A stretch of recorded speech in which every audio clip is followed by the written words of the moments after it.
Hello and good afternoon to all our viewers.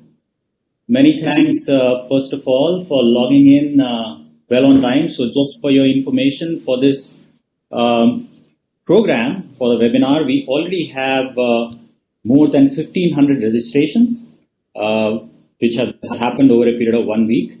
And we have now concurrent users of almost 500 and more than 500. So it's been a great beginning, and I'm sure with the panelists that you have seen from the invite that we have sent, it is a great mix of panelists, and we will be able to learn a lot from their experience, not only in the current situation, but also from their past experience and how do they see future of not only pharmaceutical market but also for all other stakeholders. Just to give you some kind of sense as to who all or the people who are registered and who all the people who have now in the webinar, we have got lots of people who are logging in from pharmaceutical companies. And as I speak, we have now 700 concurrent users, so that's about 50% of the registered users. That's a good number. So we have companies like TTK, Alchem, Aristo, BI, MCure, Novartis, Roche, Pfizer, Unilever, Consumer Health, MSD, Sun, McLeod, etc. We have also some patient organizations, people from patient organizations joining in. We also have patients joining in. We have about 60 to 70 patients who have joined this webinar. We have some participants from Spain, Kathmandu, Bangladesh, etc. And of course, lots of other people from market access, sales, marketing, as I said. So before we jump into overall introduction, let me just share my screen and give you a brief overview of who we are and what we do very quickly. So I will just wait for a few seconds till such time the screen comes up. So Sarthi Healthcare and Prometheus, which is a subsidiary of Sarthi Healthcare, is now in operation for last 12 years. In fact, we have just celebrated our 12th year of operation on 11th of August 2020. We are ISO certified company, and as far as our operational strengths are concerned, we are basically into patient services and disease management programs. So we have a counseling center in Mumbai, in Thane, 150-seat counseling center.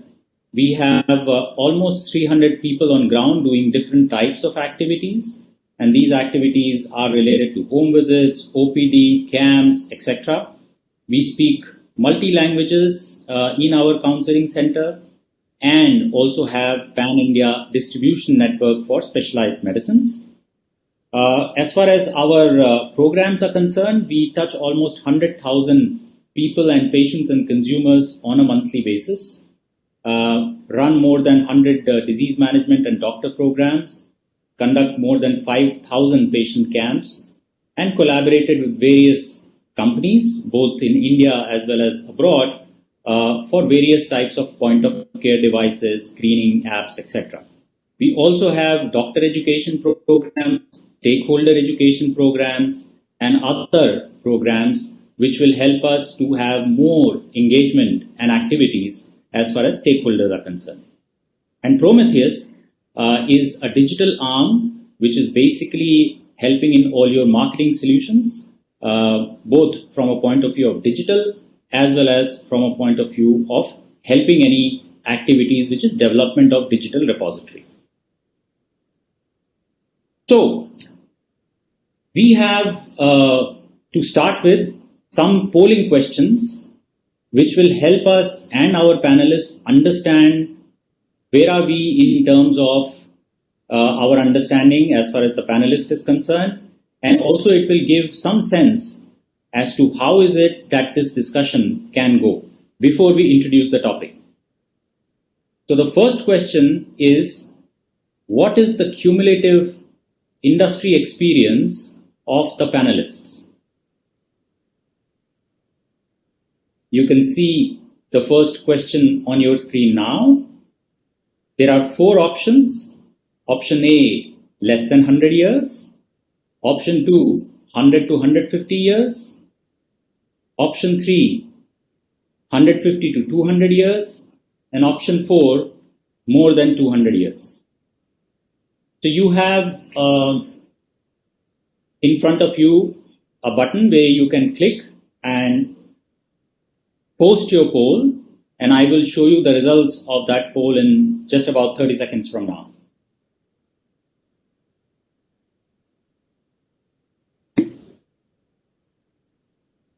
So I think one of the panelists was a little apprehensive, saying that, boss, you're asking this question, you're making us feel very old.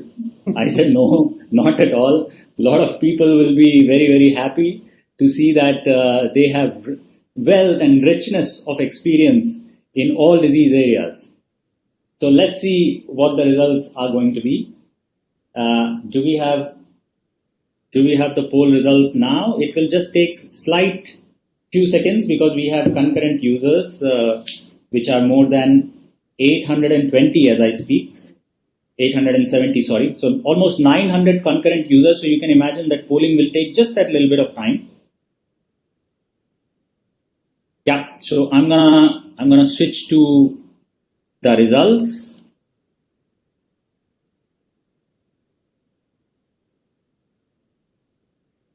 Okay, so we have very interesting results. We have 31% of people saying less than 100 years. We have almost 42% of people saying 100 to 150 years, 17.3% 150 to 200 years, and by the way, 10% of people are still saying more than 200 years. So I don't know whether we are talking about an average of 40 years of experience, but that's not the truth. So our number is between 100 to 150 years. Let me go back now to my second question. So the second question is about what is the total company turnover managed by the panelists. Option A, less than 4,000 crores. Option B, 4,000 to 5,000 crores. This would be easy. I'm sure people who are already there in the industry, it would be very easy for them. It'll be interesting to see if we can see some of the other stakeholders giving these answers correctly. Though we are not going to project the stakeholder-wise answers. And option C, more than 5,000 crores. So we will wait for some time before we get on to the results, because as we collate the results, I've been told it will take about 30 to 40 seconds for us to collect all the polls, and then the results we will be sharing them on the screen. For the panelists, just for your information, till such time you see the results off the screen that I share, you will not be able to see. However, the audience can see the results immediately. So I need to switch the screen between this one and the results, and that's why there is a little bit of time lag. So we are awaiting the answers. Please poll in now. What is the total company turnover managed by our panelists? A, less than 4,000 crores. B, 4,000 to 5,000 crores. C, less than 5,000 crores. And I still am not getting a signal to go. I've gotten a signal. Excellent. Let us see what the results are. I'm sure the panelists are also very, very interested to know this. Wow, more than 50% of the people and the participants have said more than 5,000 crores. Bingo, everybody who has said and answered this question is absolutely right. So you can see now from both from a point of view of the experience as well as what they manage, we have a wealth of information sitting with us for next 1 hour. This is a more related question which our panelists will take into their discussion. Question number 3. Post-COVID-19 era, will the new normal stay of blended approach of go-to-market strategy? And I hope you understand what it means by a blended approach of go-to-market strategy. A, no, they will go back to conventional face-to-face meetings. Yes, virtual will continue, and this is a blend. the virtual and the face-to-face. Virtual will continue 50% of marketing and medical initiatives, and C, it will remain as is. So what do you think between now, because we are talking so much about how is it that the new normal would be, why is it that the new normal cannot be changed? Would there be a difference between now and probably in 2021 when the COVID will be reduced? So it will be a very, very interesting view for the panelists to know your polling results in terms of whether it will be same, whether it will change, or whether there will be a good balance and a mix. I would also probably say that whether some of you, though it's not an option, whether some of you feel it will move dramatically and diagonally and tangentially towards digital marketing. Excellent. So I have the results now. Let me go back to. Oh, I see. So 86% of our participants feel that yes, virtual will continue 50% of the marketing and medical initiatives. That's a very good insight, I would say that, because we are talking about almost 900 to 1,000 participants giving this viewpoint. Let me go back to my screen and last question from the polling perspective. And again, lots of talks going on telemedicine. Telemedicine concept is attractive, but not sustainable looking at a diverse background of patients and caregivers. And when we talk about diverse, we talk about patients who are probably older age, chronic patients, 60, 70, 80 years, smartphone penetrations, we talk about caregivers. So what do you think? Telemedicine concept is attractive, but not sustainable looking at diverse background of patients or caregivers. Yes or no? It's a very simple answer based on what you think.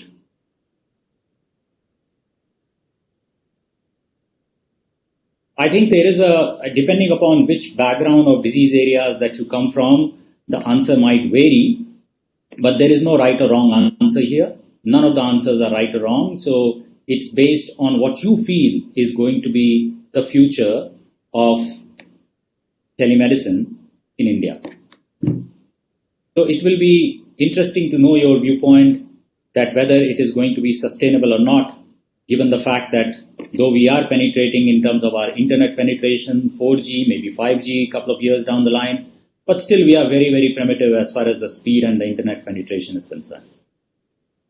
So do we have the results now?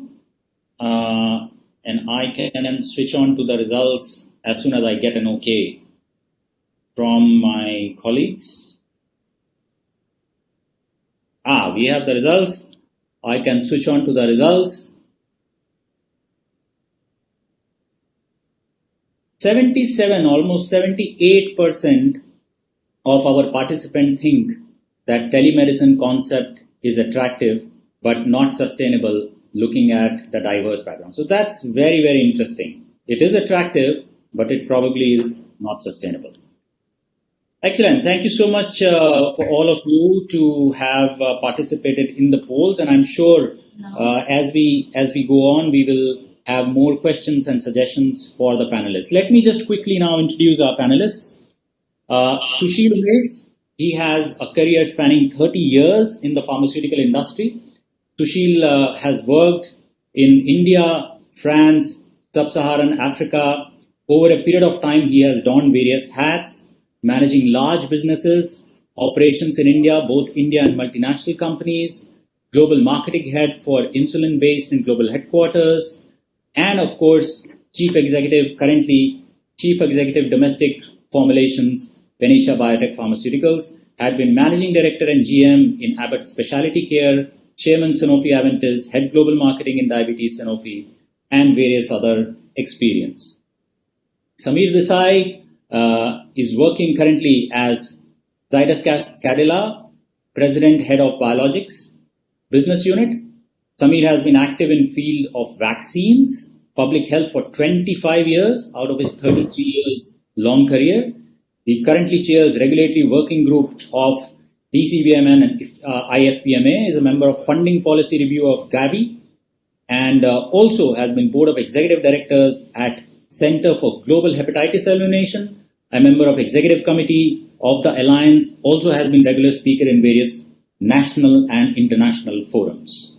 Deepak Arora has more than 2 decades of experience in pharma in different therapy areas, diabetes, oncology, critical care, cardiology, have been part in Lilly, Novartis, and currently in AZ. International assignments which he has been involved in 3 continents, US, EU, Asia, and as I said, currently working as Director, Commercial Excellence and Market Access. Sanjeev Nabangul has led host of global pharmaceutical companies to operational success. He has served on the board of Johnson & Johnson Private Limited and Full Ford India, has several leadership roles through his 30 years of career, Managing Director Janssen in India and South Asia, Managing Director of MSD in Philippines, Commercial Director of MSD, and also has several industry awards. He has served as Vice President OPPI and won certain awards, many awards in his long and illustrious career. Suresh is currently General Manager AbbVie India, which is a global research-based pharmaceutical company, and is responsible for commercial operations in India and South Asia markets. He has more than 30 years of pharmaceutical experience. I'm sure all of you are adding the number of years in our question 1 of the poll.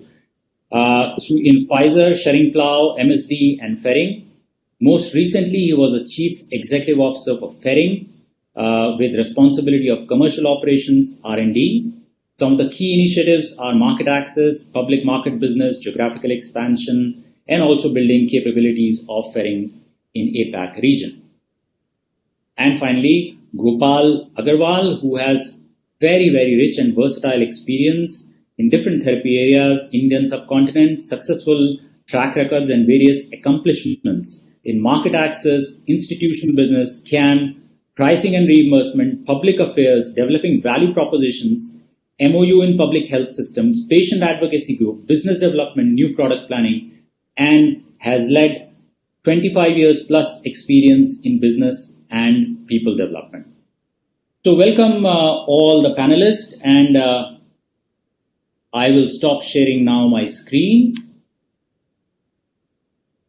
So now you can see the panelists, and I think as I said at the beginning of this webinar, we have received more than 300 to 350 questions, and I would like to start. So this, as you know, is a panel discussion. We will hopefully and try and extract as much of information as possible within this short time, but a very, very huge topics with our esteemed panel groups.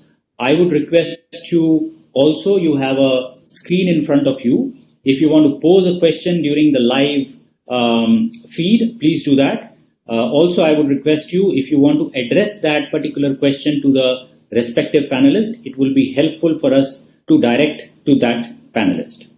So let me start by asking the first question, which has come very interestingly from Yashwant from Hyderabad.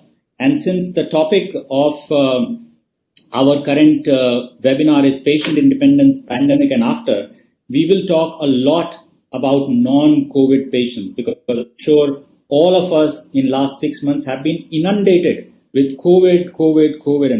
Everybody is talking about that. We thought, let's talk about so-called orphan disease, which is non-COVID, which is extremely important from an Indian perspective.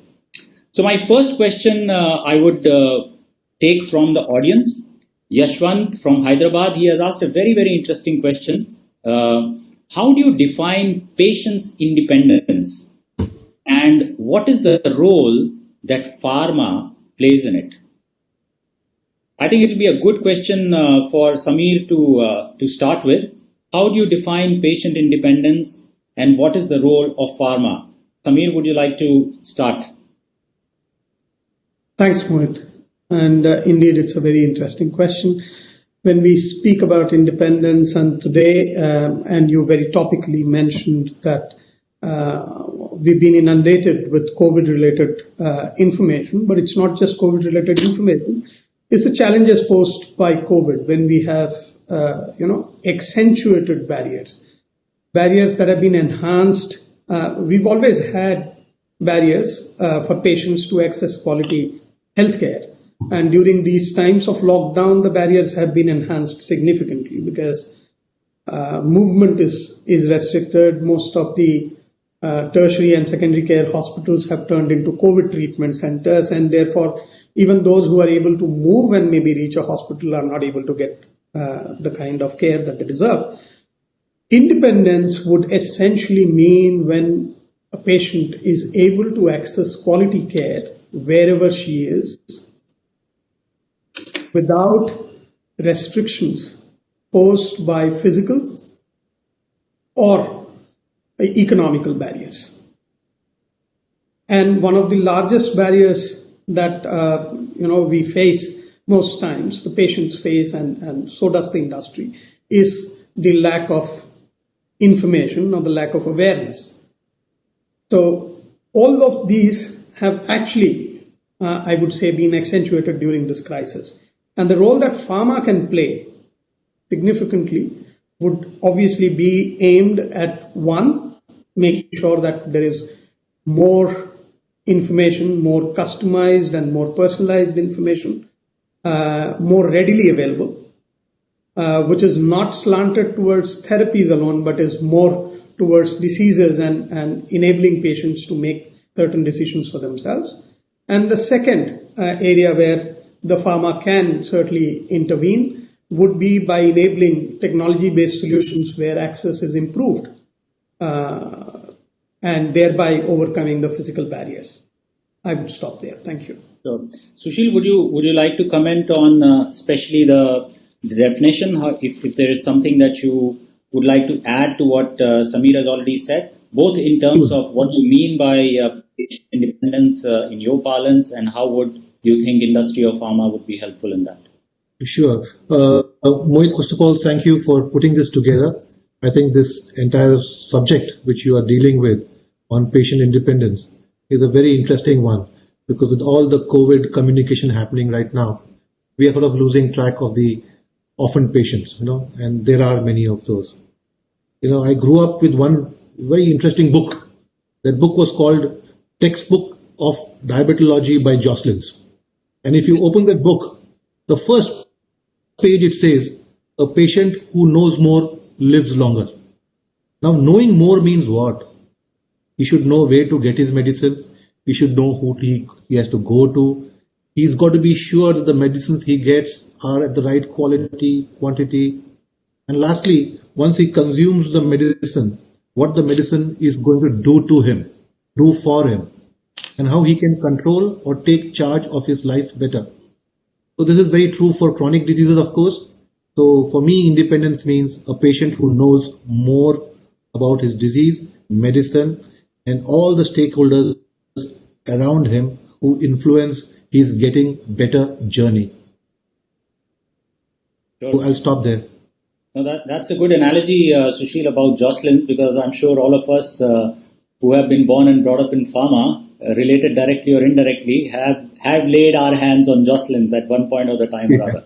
Excellent. Sanjeev, I will move to you, and probably I'll expand this a little bit and break this question a little bit from a point of view of therapy areas, because there are a lot of different participants coming from different therapy areas. So in your view, in the last 4 to 6 months, both from a patient independence, depending on whether the patient is chronic disease, non-related COVID, do you think that the industry has done enough, both from patient independence perspective, and how is it that they're going to help the patients in the current scenario?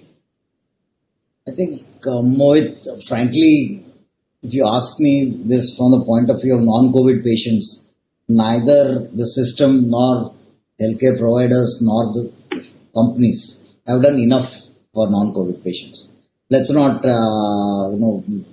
try and find some excuse to say or some reason to say that we did our job better for non-COVID patients than what was necessary. I don't think we did that well. And the reason being, all of us, the first issue that started was the industry started looking inwards. And okay, what do we need to do to manage the current situation, rather than started to look at what the patients need in this situation. So I think it has hit only after a couple of months people started realizing that It doesn't work that way. Ultimately, the industry has to do far more for the patients, or the current situation for non-COVID patients, or their consumers of their medicines in a much better way.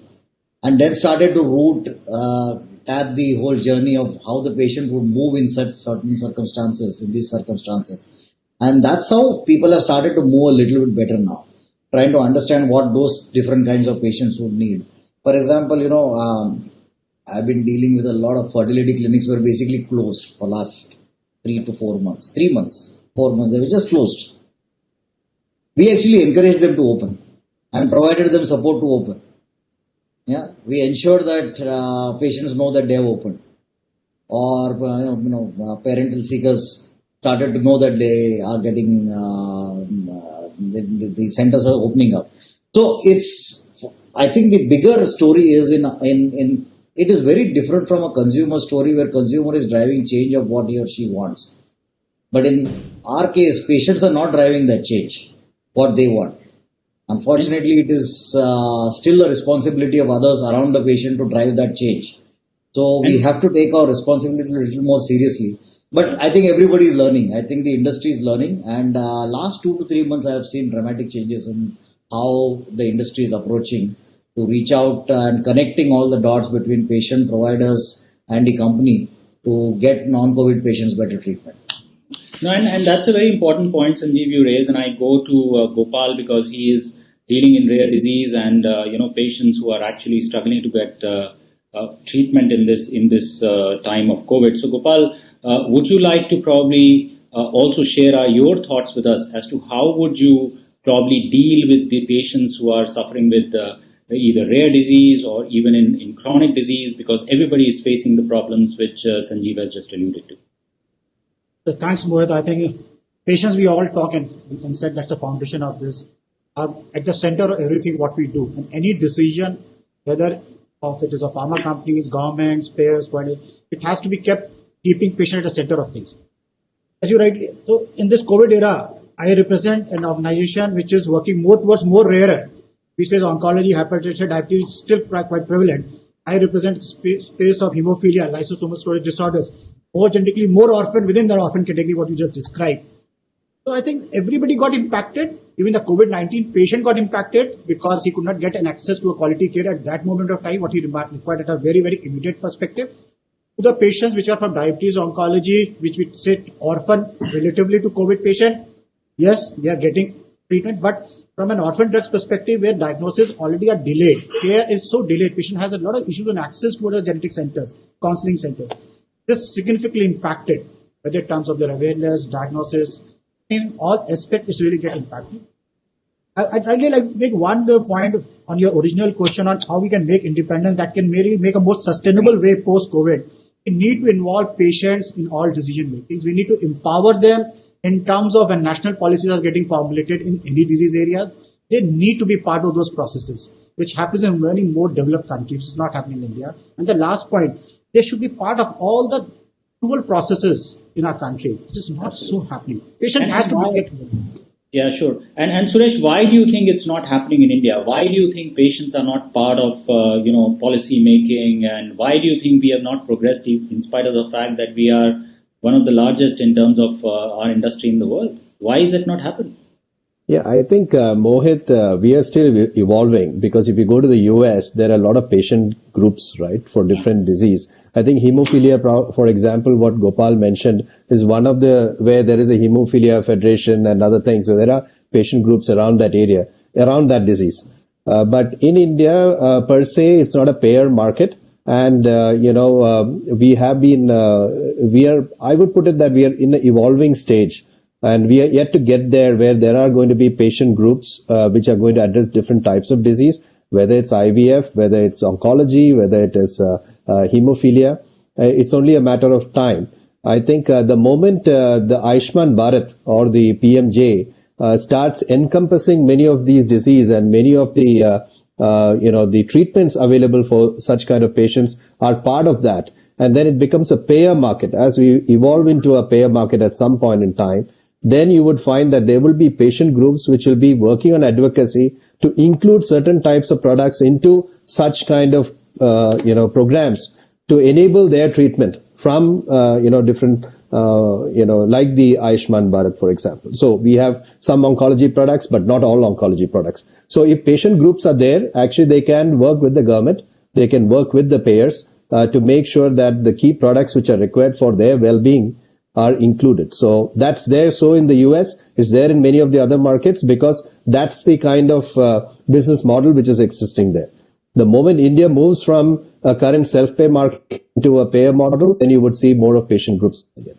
And Deepak, what is, in your opinion, you go globally and, whether it's payer or pay in terms of network, when we talk about assisting patients, when we talk about chronic patients, when we talk about patients of all such kinds, how is it that you think industry and pharma can play a role building networks which will help these patients? I will take it where Sanjeev was mentioning. I think we were getting a couple of alarms earlier that we as a healthcare have to do something about it. Yeah. We always said technology will make healthcare accessible, but technology is just a vehicle. Someone has to implement it. And I think the virus has really pushed us to do that in last couple of months. And we have analogy at our homes. We see that our own elders are getting very independent, whether it's from e-pharmacy to booking an appointment, looking at healthcare topics, looking at the chronic diseases and how to manage it. I think it has to be a partnership with both. It cannot be just healthcare. It has to be healthcare, government, patient as a consumer themselves, and the healthcare professionals. It has to be a combined effort. Otherwise, it will be more of a push and pull from each other side, and everyone will be very biased looking at their own arena. But when we bring this as a national, topic, then I think things will start moving into that direction. And just on that point, Deepak, since you rose that point about stakeholders, or do you think we are still far away from there? We should still talk about general things. No, I think the kind of talent which India resides in, I think is just about making sure that we bring this into our priority across. We should talk about it and get it done. I think we've been talking about a lot in terms of technology, but I think we were pushed to do it now. And I was very happy to see one of the people were saying that now it will be a blended approach. If you would have asked this 4 months back, I think it will be less than 10% people will saying, oh, digital, yes, we understand, but not sure it will relate to return on investment or not. But I think we are moving in that direction, and these 4 or 5 months have told us a story that we can make patient independent if we want to. And I think we have that kind of talent which can move to that direction.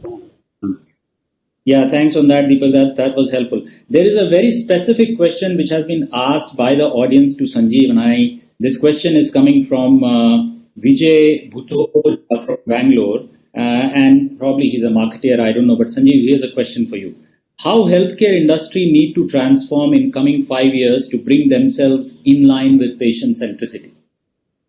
Yeah, I think this is an answer, and Sushil and I have been discussing this for 25 years. So, and I'll go to Sushil after you. But this is, I think, true. I think the more we think about it, the more we have to relate to the fact that patient is not just part of some disease part that we tend to treat through medicines that we provide. I think this is not enough. We have to be accountable and responsible for the entire patient. It's a human being, live body, which we have to understand is depending on us to live better and live longer. If that is the case, our responsibility is much higher, and therefore taking that responsibility seriously and really working on everything that we do with patient outcomes in mind on any area that we work on will allow us to go there. I think if at all we start looking ourselves as suppliers of medicines, we will never reach there. But if at all we look at ourselves as a part of an ecosystem that together is delivering value to patients, patient centricity is not something that cannot be delivered. I think we have had instances, we all have experimented, and we have managed to do that also. Including you people, Mohit, you were involved with me on the hepatitis C treatment in Punjab that we worked on. Ultimately, if treatment rates went up by 8 times, in a span of 1 year, 8 times, yeah, in 1 year. It just shows that together we can deliver if we think patient centricity is core to what we want to do, and patient outcomes is our responsibility. The less we think about it, the less we think ourselves as suppliers and manufacturers of medicines, the less we will deal with it. But it's all, I think it's not only about we molding ourselves psychologically, but ensuring that we create an entire delivery model which supports this. And we have to commit to the entire delivery model. Yeah, and Sushil, just on this one, can I tweak this question a little bit and would like you to answer this from an Indian company's perspective? And I know that there is this shift and change which is happening, but do you think it's happening enough in the Indian companies? I think over the years we have seen the entire pharmaceutical industry evolve. And let's get real about it from a very transactional model. Over the years, more and more companies have realized a simple fact, and that fact is who the customer is. So when everybody agrees the customer is the patient, the man who actually pulls out money from his pocket and buys your medicine, you suddenly realize that the same person is also the customer of a doctor. The same person also is the customer of a retailer. So the relationship between the pharma companies and the doctor and the retailer and the distributor is one of partnership. And when you are partners together in the healthcare system, the whole approach of how you manage it changes. So that is what I simply think of, patient centricity. That I recognize that the man who's got to get better is the patient, and the least I can do is ensure I work with this ecosystem to get it better. The question whether Indian companies are doing it or not enough, we'll be quite surprised to know that many of them are quite advanced in this. Because once you realize who your customer is, you're going to do everything around the stakeholders to get to where we have to get. Another point is, I'm sorry. Yeah. If I just take a couple of seconds more, just to talk about the orphan disease, which was the discussion which you are having. I think first thing we need to acknowledge that there is a problem. The second thing is to sort of quantify what could be the problem size. If you look at the market today, if you're saying a minus 2% degrowth or whatever, it's not really true, right? If you look at it in terms of unit, we are degrowing cumulatively by minus 8% the entire industry. If I add to it a normal patient addition, which is 7%, it would mean 8 plus 7, 15% of patients have not come in for therapy or not bought drugs in the right way or not gone to the doctor in the right way. Once you think of 15 patients out of 100, it suddenly opens everybody's eyes to see that, wow, we need to do something. And Sanjeev already mentioned the things that he and his team are doing and many other companies also are doing to ensure that doctors open up, patients go to doctor, and they can get their treatment in the right way and right time. Yeah, Sorry. and we have a hand from Gopal. Gopal, would you like to add to what Sanjeev and Sushil have just said? Yeah, in a very brief, I think as we said, patients generally we presume as an end user. They are not part of the starting of the journey. I think one of my suggestions could be possible, or we can bring them upfront to a lot of marketeers as part of this group, as audience.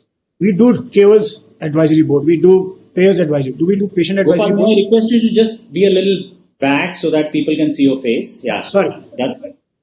What I was saying that as a marketeers, as there are a lot of participants from their background, we see HCP advisory boards are happening. We see other advisory board. Do we really involve patient advisory board for any new drug launches happening or patient journeys plan? So that would be one of my suggestions to the participants or the new upcoming marketeers. Please see from that perspective. Bring him up front when you start thinking. Do some advisory boards with them. That would be one of my suggestions. Okay. So and we have an audience question from Rajita Kamath from Mumbai, and she says that patient behavior is a new normal, and probably she is alluding to the current COVID-19 situation. Patient behavior is a new normal. Is investment in health and ownership of self-care and management going up? So Samir, would you like to take this because you deal in biologics and you deal with a lot of such patients, self-infusion, self-care, I don't know. Sure. Thanks, Mohit. Just before I go on to respond to that, I just wanted to make one statement about the previous question, and there was one very interesting sub question that you asked, Mohit, about Indian companies or multinationals, I would still think that question comes from the perspective of the product. The moment you stop thinking products and you start thinking patients, all such divisions, geographical or origin or type of company would vanish, because then you are thinking about delivering outcome to the patient. You're not talking about selling products. So that besides, coming back to this question of, this indeed is once in a few generations kind of an event that has happened. I mean, the last known pandemic that we all have now become pretty familiar with was in 1918, the so-called Spanish flu pandemic. And that changed a lot of things as far as overall healthcare practice globally is concerned. We learned a lot about infectious diseases. We learned a lot about how to manage in such a situation. I've been part of pandemic preparedness programs now for almost about 7-8 years. We were part of the panel that decided on the 10th priority disease in the WHO list of 10 emerging diseases, disease X, which we now know to be COVID, which is what was anticipated. But let me tell you one thing, nobody in the world was really prepared for the kind of pandemic, despite having multiple projects running on pandemic preparedness. The one good that is likely to come out of this is everybody's realized the priority of health and the priority of prevention, the priority of hygiene. And hopefully, going forward, this instinct would push us to be a little more proactive as patients or as part of the society. But let me also caution that we recidivate very quickly. We can go back to our old habits very quickly unless there is enough impetus that keeps coming both from the industry as well as from the policymakers, from the governments, to ensure that this push towards preventive healthcare, towards hygiene and towards better health practices in general continues to be a top priority for everyone. It's not just for patients.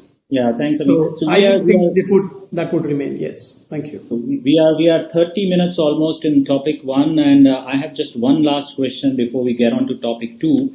And this is probably partially answered, but still it's an interesting one, and probably I'll take a part of that question. It is asked by Parul Sood from Ahmedabad, and she says, should we put patient or doctors at the center of our go-to-market strategy, and which one is more important in which type of business? So I think partially we have all kind of alluded to it. Samir, you alluded to it. It's not about Indian or multinational. It's about the type of disease that we need to look into. But probably it will be helpful to look at it from a different perspective, from a marketer perspective. And Deepak, would you like to comment on that? A, about our go-to-market strategy. Would that change tomorrow? And B, which aspect from a healthcare perspective, patient or doctor is more important? I think for sure the go-to-market strategy is going to change in coming times. And we can see that as we are building our brand plans for next year, rather than last year, it was more of a push from our side saying, think about it, think virtual, think about disruptive technology. It was being kept aside. I think it's coming up very clearly by the cross-functional team, whether it's marketing. Very happy to see medical jumping on it. So it's going to be a blended go-to-market is coming up as in a big way because we have seen the success of it. It's just the tipping point, to be very frank. I think if we can do more. And now what we look into is that one or the other, no, it's not about HCP or patient, it's all together. The ecosystem around the patient will enable, whether it's the HCP, retailer, the rep, or the pharma company, or the government affairs, will make it together. So I would say it should not be still looked into from a narrow window of one or the other. It should be together. And Suresh, would you agree to that? Quick word from you on this. And I think very important question. I think the fundamentals are not going to change because, when you're looking at a marketing plan, you're talking about patient awareness. The patient journey, basically, right? Patient awareness, you're talking about diagnosis, you're going to talk about treatment choice, right? And so I would say that that's going to be very important. And the patient awareness for different disease, with whatever we have today is very less in comparison to what it should be. So I believe that, going forward, when we are making our brand plans, I would have said that if the COVID had lasted only 2 months or so, then we would have got back to normal and started doing the same things which we were doing pre-COVID. But now that the change has happened for 4 months, 5 months, I believe that the change is going to be more permanent. So we are going to use a lot more virtual digital platforms to not only to do all the market shaping activities which we were doing in other ways, through physical meetings. So whether it's enhancing patient awareness or improving the diagnosis through telemedicine and management of the patient through telemedicine, or the treatment choice is going to be the key for us. So the fundamentals of the marketing plan, which is related to the market leverage points, is not going to change. It's just the way we are going to do it, how we are going to approach it is going to be definitely different now, post-COVID, the fact that we have moved into a different type of a world now. So great. So let's move on to now the second topic, which is about market access and Wings of Fire. And some of the questions were related to very, very specifically about Wings of Fire and market access. As we all know, Wings of Fire is an autobiography on Dr. APJ, and he has, of course, done a lot of innovation. He's known as a rocket man, was known as rocket man in India, and of course has put India on a world map from a different perspective. I think what we were probably alluding to when we chose this topic is not only from a market access, but what are the innovations that we can do. Already in our first session, our panelists have suggested that we should not look at a particular thing individually, whether patients are different, patient groups are different, doctors are different, distributors are different. We are looking at it more from a holistic perspective. So I think let's begin with the first question in Wings of Fire and market access, and that's also coming from an audience, which is a very interesting one. And I would again open up from an access perspective to Gopal, and the question is by Adi Babu Kadithi. My apologies for not spelling you the name right, from Bangalore. And he says that in India, market access and public affairs contribute each other for common goal. In the process, what are the key challenges as pharmaceutical company facing to address the stakeholder needs?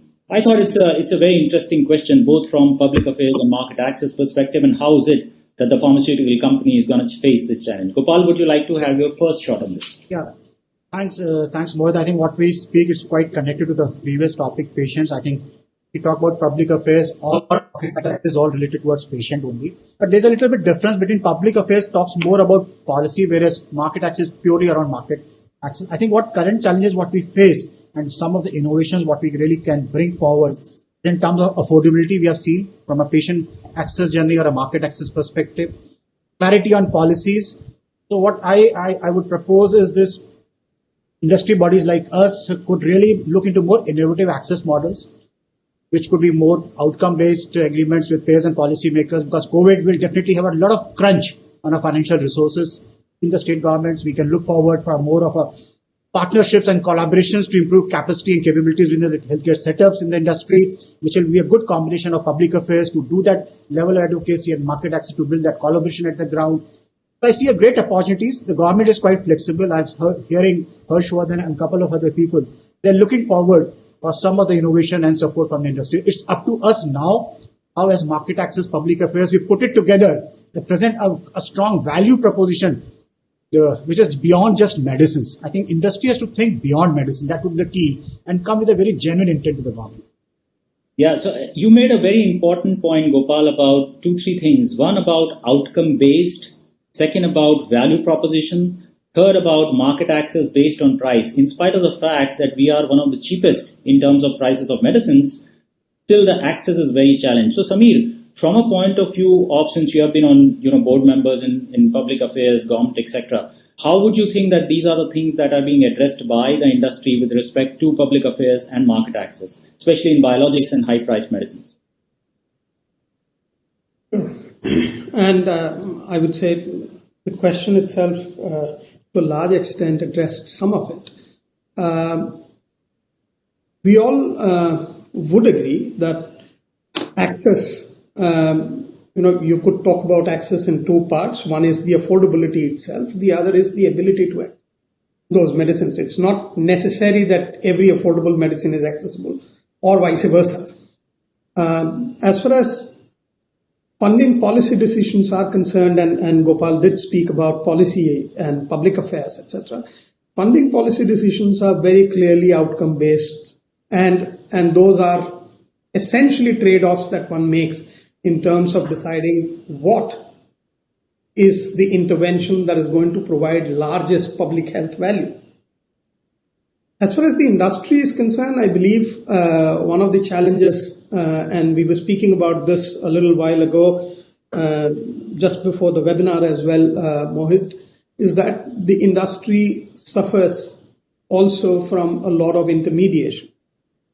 One of the major, I would say disruptions in the industry is likely to be achieved when disintermediation happens in the pharma value chain as compared to what has happened in the rest of the industrial segments. You already see the rest of the industrial segments, B2C kind of disintermediation that has already happened thanks to technology. We obviously have various barriers with respect to pharmaceutical preparations being sold directly to patients.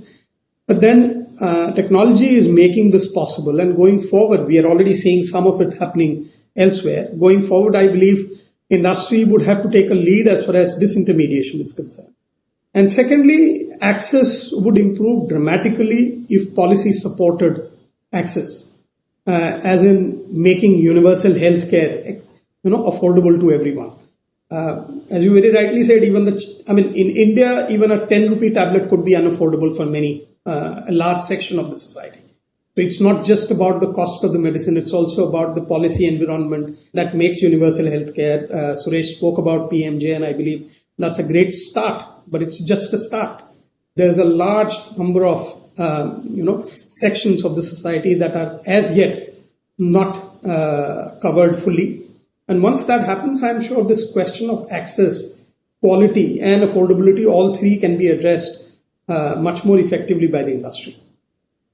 Sanjeev, let me come to you, and this is an interesting question because we always talk about second market. We talk about tier B or class B, class C towns. And here's a question coming from Mangesh from Baramati, who has asked this question specifically related to how do we penetrate in market class B, class C city, where the market requirements are different. So actually he's asking two questions. One is about how do we go down in terms of town class, and how do we segregate our value proposition and services to these patients, because these patients and their needs are very different from what we do in urban India. I think, first of all, as I always say, change this terminology, go to market, to go to patients. We are not going to market. We are going to patients. I'm sure all of When we us say will go to market, basically we want to convert patients into money. That's all that we want to do.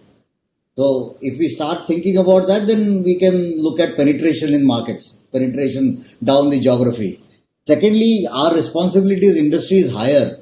And I'll give you a statistic which is different than what people talk about, that India's healthcare budget is 1.3% of GDP and all. I'm not giving you that statistic. Let me give you a different statistic. I did this research recently for a research paper. I saw the top 50 economies by GDP, by size of GDP. And then I said, okay, compare healthcare budget to defense budget. And India was the only country where healthcare budget was lower than defense budget. We were 1/5 of the defense budget, while in every country, including China, USA, it is 5 times. So this just shows that there is going to be still a huge funding gap just to create infrastructure, service, and economics for patients to get to medicines or healthcare in rural areas. Secondly, we go and want to penetrate in those markets in rural areas by trying to see how I can distribute my drugs. But there has to be demand. And I think Sushil mentioned that differently in different words, is that 7% new patients coming into the treatment net. Our industry can only improve if we get more patients get more patients in treatment net, or patients take better treatment. There are only two ways we get our industry getting better over a period of time. And for both that, it is our responsibility then to create that atmosphere in those markets. If we are able to create an ecosystem around those markets in tier 3 and rural markets, then we will be able to deliver value and get business. But what we want to start by is saying that we distribute our medicines there and try to find who can buy our medicine. This is not going to work. There is no health literacy is different than literacy. Health literacy can be higher than basic literacy also. So, Like Sushil, there how has would been you? mobile literacy. We look at a mobile phone Yeah, in rural areas, everybody uses it. So absolutely. then let's look at those Yeah, markets and differently. Sushil, thanks Sanjeev for that. Sushil, how would you, just taking what Sanjeev has said forward, how would you encourage your marketeers to think like that? I mean, this is again coming from a person who has been there, done that. But how would you encourage marketeers, these young guys? They don't think like that. How would you encourage them, Sushil? When I hear Sanjeev talk, I suddenly realize that both of us belong to the same school, and we studied in this You school for do. almost 20 years. You know, so I can see, because we worked on this topic so much for so many years, that sometimes when we speak about it, it feels like deja vu, that we are going over the same things again and again. Things have not improved much. Very frankly, one way you can look at it is a tier-based classification of the market. Gopal was already talking about some of the points. Samir mentioned very well. If you divide the SEC classification with the geographical stratification, you will understand the challenges in India is very big. How do the people get access to medicines? And then slowly, what you realize is, what? There are big markets and there are small markets. There are markets we need to concentrate on, and there are markets we cannot concentrate on. Saying this, the COVID situation has opened the entire thing differently. Let me explain a little bit. What was happening first?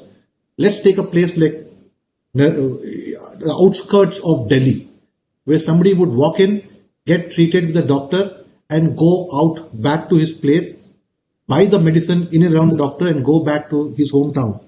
Today, that's not happening. Today, that person is buying medicine at the place that he is, and hence we find in many of this market, the sales actually have gone up. And this is very interesting. And suddenly it opens your eyes that what's happening, where is the prescription point, where is the recommendation, and where is the consumption point. So you will see in all this, what becomes the most critical thing is the logistics. How do you reach it? There's a mantra going around from detailing to retailing. One of the stakeholders which we are not mentioning, we're talking about doctors, we're talking about patients, is the retailers and the stockists. Believe me, in this time, they have done some fantastic work in reaching the medicines to people. And hence, when you look at how do you put money behind this entire thing, cash flow is important. And I would not say it will be business as usual. It cannot be business as usual. So You sorry, have to Sushil, buy. how would you transform minds of marketeers who are making these strategy and planning quickly from you, because we have about 15 minutes and there are some very interesting questions waiting for I all. don't need to. Data will tell them that. It's not a great transformation. Data is there. They will see data, and automatically people know where to put their money, how to adapt very quickly, and how to proceed. I think that's very simple. It's already happening, by the way. Sure. Thanks. I would go to, this is a question which probably off topic one, but it's an interesting one. And I would go to Suresh for this. It has been asked by Sudhir and Rajat from Bangalore. They want to know more about patients being on the advisory board.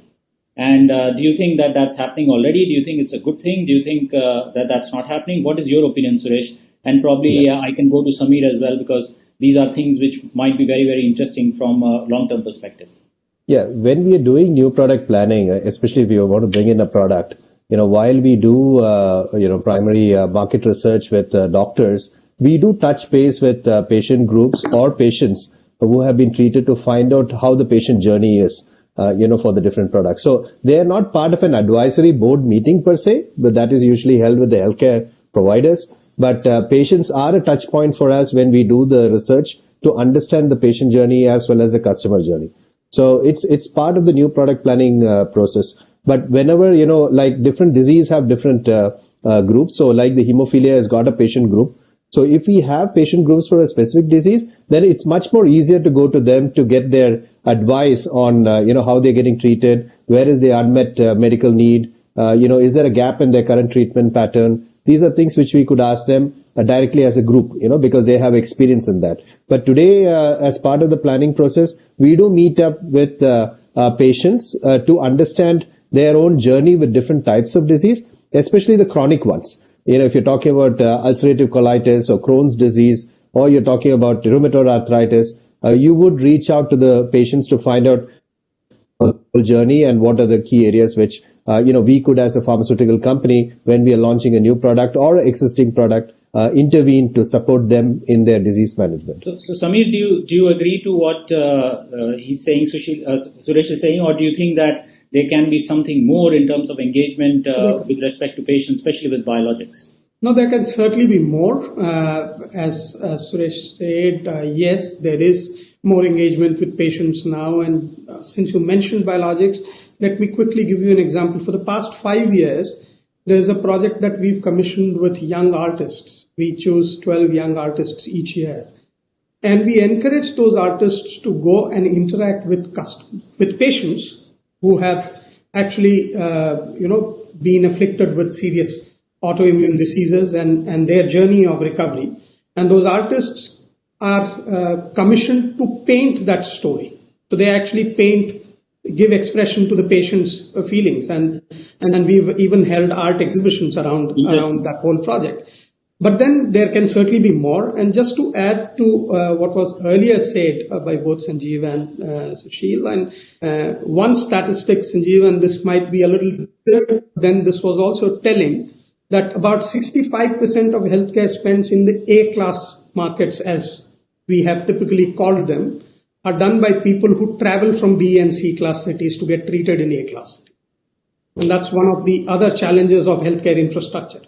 They are forced to spend that money in the metros because they don't get that treatment access in the smaller cities where they reside. Absolutely. So if healthcare investment really were to take place, this whole classification of A, B, C would probably be redundant for marketeers. I'll quickly go to Gopal because I have another question on early diagnosis waiting for it to be answered by Deepak. So Gopal, you had a point. So a short one, Mohit. Just building on this, one, I think patient advisory boards are possible. Definitely in the areas where we have more patient advocacy groups, that's fine. I just wanted to make a comment that what marketeers and we need to do it together is to think beyond just medicines. When we're doing anything, we're looking more towards access towards a medicine, whether it is distributor, retailer, or anywhere. We need to work beyond medicines. It has to be comprehensive marketing plans, which talks about standards of care and treatment. That would be really suffice. Patient support program, patient services. That will really suffice and make it more sustainable and long term. Okay, then. So Deepak, I have a question for you, but before that, I'm told that if you can go and show the live screen on the number of concurrent users. Once I get a go ahead, I'll do that. But first, let me ask you a question, Deepak. So this is a question coming from Sanjeev from Pune, and he is referring to early diagnosis. And his question is, screening camps were an integral part of our strategy as prevention is better than cure. Going ahead, how do we plan? Probably he is alluding to current situation. Probably he's thinking about this situation, probably lasting in for 2021 as well. So how do you think what he should do, Deepak, in terms of screening camps?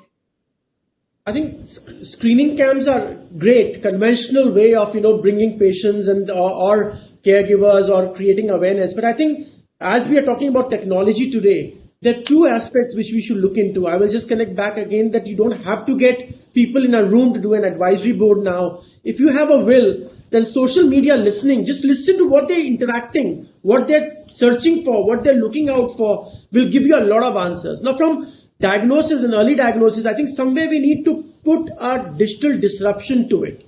And I think IoT enabled kind of medical devices will help us in terms of moving to that way. It's a little far away when we look at it, but I think somewhere we need to make a start to that IoT enabled medical devices, or put that facilities in the clinics, dispensaries, as well as medical colleges to create that early diagnosis. It's not going to happen just with the camps. So that's the question, which is a linkage to the technology, and that's the market access piece from a whole technology viewpoint that I want to bring to panel. And I want each and every one of you to share your thoughts about technology. Now, since the time this has started, whether it's telemedicine, whether it's online consultation, whether it is Wi-Fi enabled devices, etc., what we are talking is a huge influx of technology which is related to healthcare. And of course, it is going to grow up as we speak. So, what is in your opinion? And probably I would start with Samir again here, and I would like each one of you to share some of your thoughts because everybody is interested in knowing about this.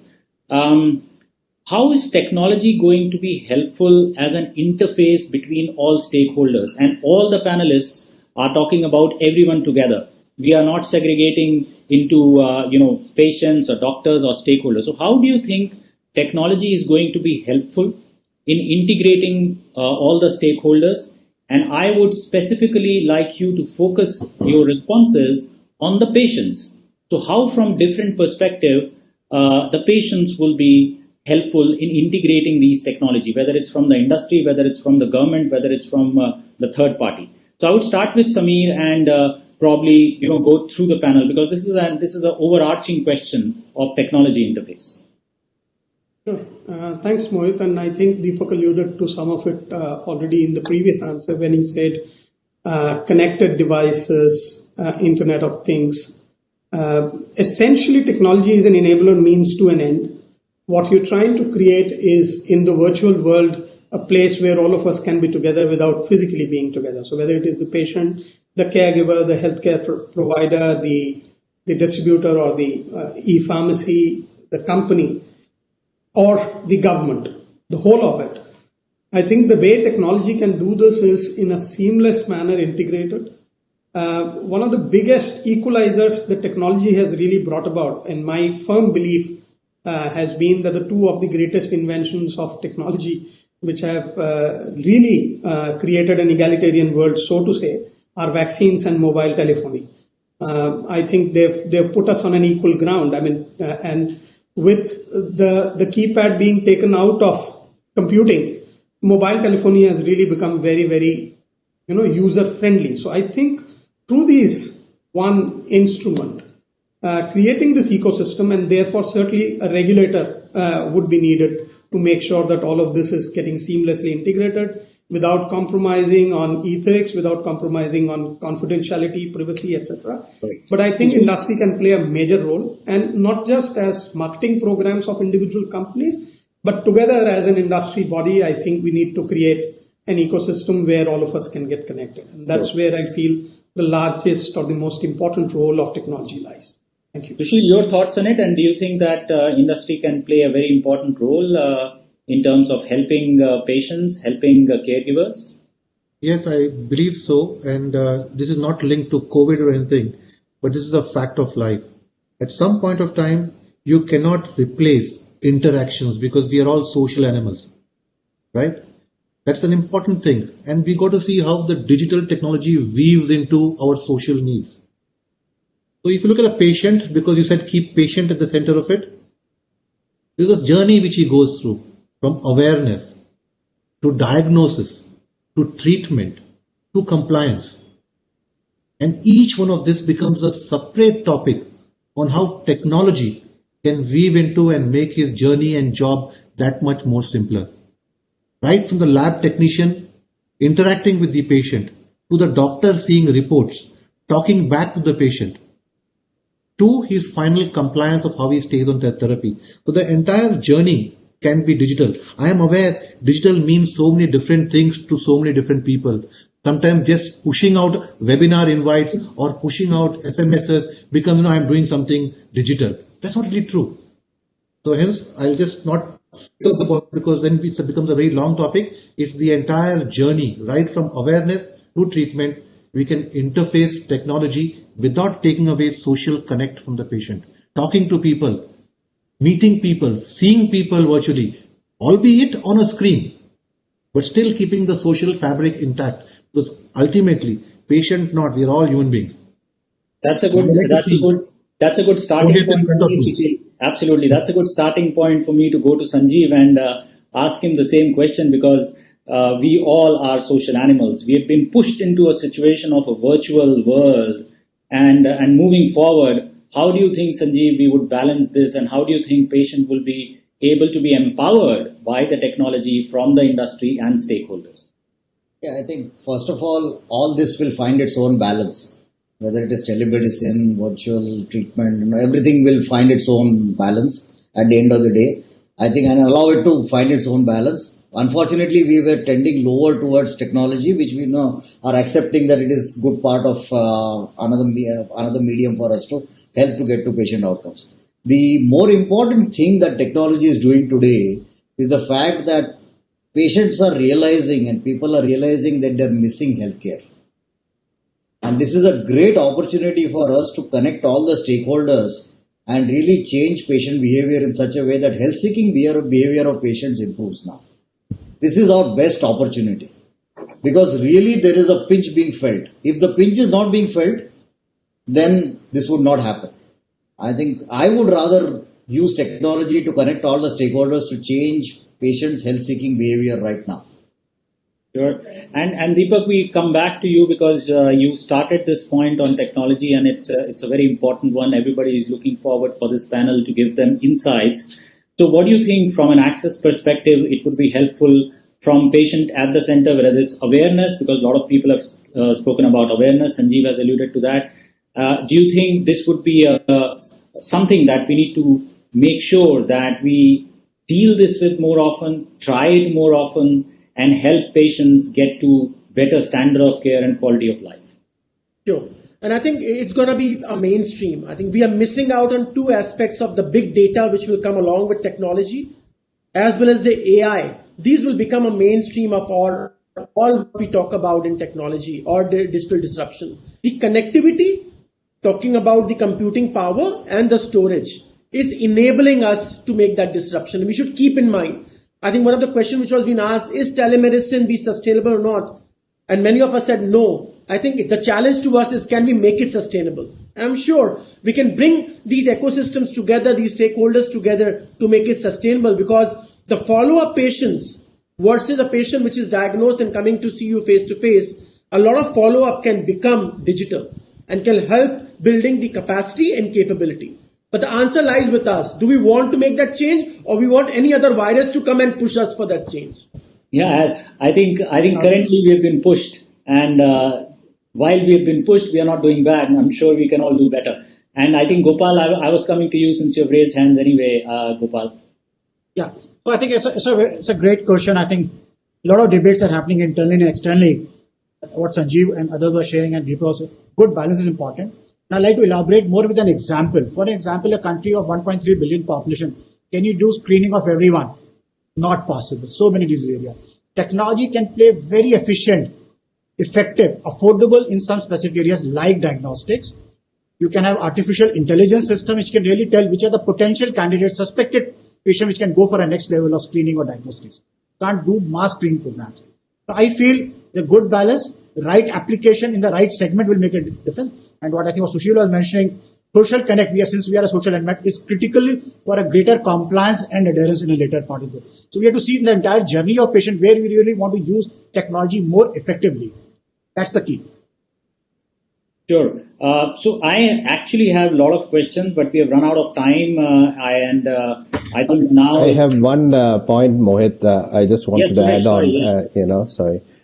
So two things. I think there's going to be a change. One is that the digital connect with the doctors, or Salesforce or people using multi-channel marketing to reach out to doctors to expand and meet them through the digital way is going to now change forever. Okay. Yeah. Because you will no longer add more face-to-face people. You will probably have more digital platforms to interact with the doctors, non-physical interaction. And the second one is we were always talking about telemedicine for, urban to rural centers. But I think it's going to be more urban to urban, from doctor to patient. And I think one of the opportunities for us is to create a common digital platform for the doctors to interact with patients, especially for the follow-up of patients in chronic therapy. So after the first physical meeting with the doctor, then the patients could probably, be followed up. And you will have more compliance and adherence which will happen as a result of this as compared to what's happening today. Because access to healthcare, even in Bombay, for a chronic patient to go all the way to the doctor, wait in the waiting room and meet up with the doctor for, follow-up treatment or follow-up consultation, I think that can be done digitally. And that's going to be a major change which may happen post-COVID. Sure. Thanks, Suresh. And just to wrap up this quick, conclusive remarks, both in terms of what have we learned whether it's a point of view of democratization of patients, whether it's a point of view of wings of fire or market access, I think one thing is very, very clear from the panelists, that let's not look at it from a drug, let's not look at it from a pill, let's encompass everybody, both from stakeholders as well as access perspective. And how is it that we can put our thoughts together? How is it that we can knit our thoughts together so that we keep patients at the center? Because as we all know, eventually they are paying from their own pockets, whether it's a COVID or a non-COVID patients. Every patient in every disease area is important. Technology, yes, it's an enabler, but it cannot work on its own. We are all social animals, and we need to make sure that with technology we have enablers, we have human connect, which will help patients to deal with their disease better. So we, as I said in the beginning of the program, we had 1,500 registrations, and in fact we have 70% of them who are concurrent users. I would request Rajesh to show up the slide quickly, and as you can see that we have more than 1,000 concurrent users starting at 3:02 p.m. So it's a very, very interesting. It's a very, very interesting participation, and at the end of the day, I'm sure all of us who have participated as an audience, if we could have taken probably one learning, half a learning from these esteemed panelists who have more than 150 years of experience and more than 5,000 crores of wealth sitting with somebody controlling them, I think it will be a great opportunity for all of us to say thank you very much, all 6 of you.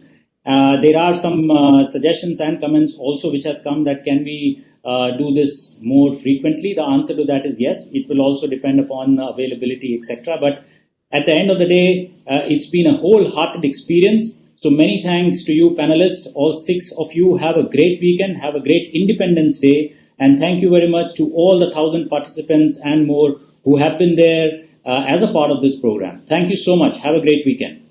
Thanks, Thank you. everyone. Thank you. Thank you, Mohit, and thank you, everybody. Bye. Thank you. Thanks, everyone.